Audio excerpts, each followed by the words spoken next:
وثيقة حقوق الإنسان، صعد رسول الله على المنبر أعلنها، ثم بالأخير صاح: أيها الناس، ألست أولى بالمؤمنين من أنفسهم؟ قالوا بلى. قال: اللهم اشهد، وأنت يا جبرائيل فاشهد. ألست أولى بالمؤمنين من أنفسهم؟ قالوا بلى. قال: اللهم فاشهد، وأنت يا جبرائيل فاشهد 3 مرات. ثم أخذ بيدي علي رفعه حتى بان بياض إبطيهما للناس، قال: من كنت مولاه فهذا علي مولاه، اللهم والي من والاه وعاد من عاداه، وانصر من نصره واخذل من خذله، والعن من نصب له العداوة والبغضاء. طيب، يجيك المؤرخ يقول يعني النبي إنما قال من كنت مولاه، يعني من كنت أنا ناصره فعلي ناصره، يعني جامع الناس كلها يريد يقولهم إذا أنا ناصركم علي بن أبي طالب أيضا ناصركم. اشتهوى الحقد. ليش؟ ويا الرجل هذا كل ذرة من جسمه في خدمة الإسلام، كل لحظة من لحظات حياته في خدمة الإسلام. ليش هالموقف السلبي من هذا؟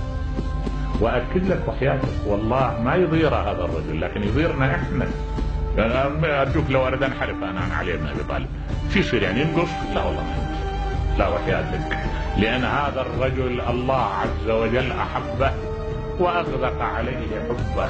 صدقني أنه هو هم ما يريد إلا وجه الله، هو هم في حياته كلها ما كان ينشد إلا وما يعني شيء أبدا. شنو اللي يريده من هالدنيا كلها؟ شنو كان ثوب مملوء مزق ورقع. أما والله لقد رقعت مدرعتي حتى استحييت من رافعي، وحتى قال لي قائل: ألا تنبذها عني؟ فقلت: اعجب عني، فعند الصباح يحمد القوم السرى. هذا توبة ورغيفها، ذاك اللي يتناوله يأكله شوية تمر يشتري من السوق ويمسح بيده على بطنه. أفلح من كانت له قوصرة يأكل منها كل يوم مرة. هذا طعام وبيت ذلك الكوخ الذي إذا قام ضرب سقفه برأسه.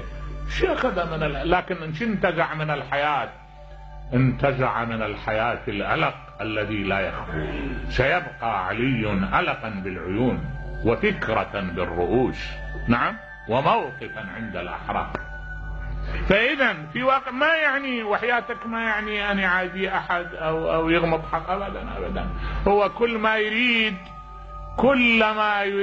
يريد وجه الله، طالما عفر وجهه بالتراب طلبا لوجه الله مؤثر. ذلك الوجه الكريم طالما عفره بالتراب. يقول سويد بن غفلة: أنا وجماعة نايمين عند علي بن أبي طالب ونوفل بكالي، يقول: والله لقد رأيته نصف الليل شبيه الطائر عقله، يتلمس الحيطان، يرفع بصره إلى السماء، يقول: ليت شعري أفي غفلاتي، أمعرض أنت عني أم ناظر إلي؟ ما لي كلما طال عمري كثرت خطاياي، أما آن لي أن أستحي من ربي؟